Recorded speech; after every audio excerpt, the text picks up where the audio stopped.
Assalamualaikum warahmatullahi wabarakatuh. Selamat pagi, selamat siang, dan selamat malam dimanapun kalian berada. Sebelumnya, perkenalkan nama saya Brilda Faufan. Saya mahasiswa hukum semester 5 di Universitas Bangka Belitung dengan NIM 4012 1111 32. Nah, pada kesempatan kali ini saya akan menjelaskan materi terkait hukum progresif sebagai tugas dari mata kuliah Metode Penemuan Hukum. Nah, sebelum melangkah ke materi lebih jauh, kita harus tahu dulu nih siapa sih sebenarnya penggagas daripada hukum progresif itu sendiri. Penggagasnya ialah Profesor Dr. Sucipto Raharjo, berangkat dari kegelisahan beliau yang melihat potret penegakan hukum di negara Indonesia ini yang masih banyak sekali ketidakadilannya.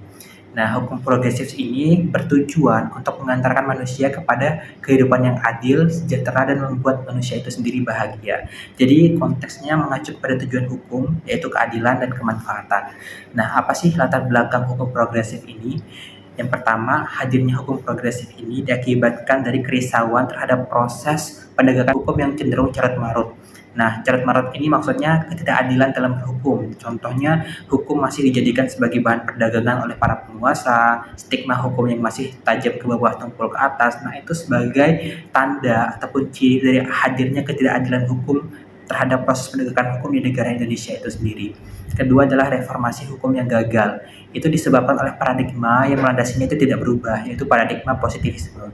Nah, paradigma positivisme itu adalah paradigma yang mengacu terhadap teks-teks dalam pasal-pasal peraturan yang objektif, artinya masih mengacu terhadap rumusan-rumusan pasal. Nah, ini kemudian yang menyebabkan hukum itu semakin tidak berkeadilan. Karena apa? Karena dalam menentukan rumusan pasal itu pasti ada hal-hal yang tidak berkesesuaian dengan perkembangan zaman. Nah, itu salah satunya sehingga menyebabkan hukum sendiri itu tidak berkeadilan. Yang ketiga adalah cara berhukum yang memahami hukum sebagai skema final dan otonom. Maksud skema final dan otonom adalah hukum itu dipandang sebagai skema akhir dari suatu peristiwa hukum. Artinya sebagai jalan penyelesaian terakhir. Yang keempat adalah pendidikan hukum yang serba mengajarkan hukum dengan rasionalitas tekstual, yaitu bagaimana cara mengoperasikan hukum secara profesional. Artinya rasionalitas ini mengacu pada tulisan-tulisan yang terdapat dalam rumusan-rumusan aturan-aturan tersebut. Selanjutnya, apa sih positivisme hukum? Kita akan membahas terkait dengan positivisme hukum. Nah, positivisme itu adalah suatu penyempitan atau reduksi pengetahuan yang mana reduksi ini sudah terkandung dalam istilah positif yang berdasarkan fakta objektif.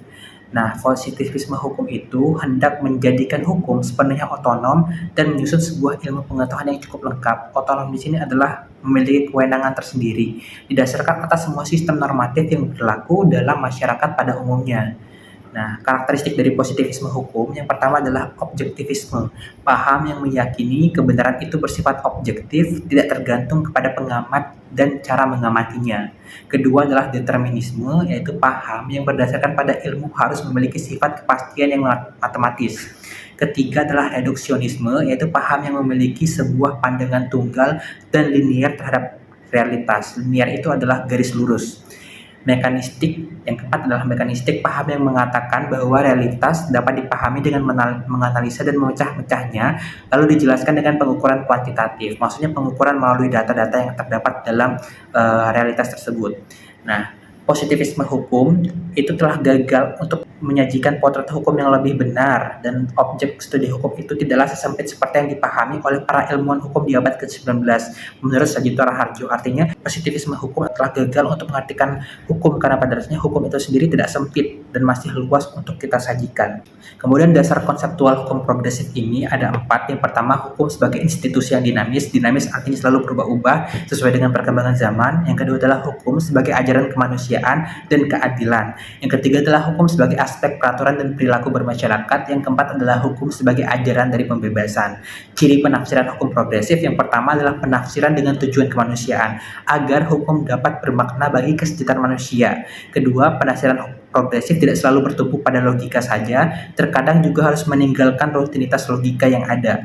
Ketiga adalah penafsiran ini dilakukan dengan lompatan paradigmatik yang tidak membaca hukum secara tekstual, melainkan dengan logika kepatutan, kesadaran, dan keadilan sosial. Artinya tidak hanya berpacu pada teks saja, melainkan pada nilai-nilai masyarakat yang terdapat dalam masyarakat itu sendiri. Kemudian penafsiran progresif tidak hanya mengedepankan peraturan ataupun rule, tetapi juga perilaku ataupun behavior. Nah, penafsiran progresif ini dimobilisasi dengan kekuatan empati, kejujuran, kepedulian, dan kemanusiaan. Nah, itu mungkin lebih kurangnya terkait dengan materi hukum progresif yang telah dipaparkan. Nah, selanjutnya apabila ada kesalahan dalam perkataan ataupun perbuatan, saya mohon maaf yang sebesar-besarnya. Sekian dari saya atas presentasi materi hukum progresif. Wassalamualaikum warahmatullahi wabarakatuh.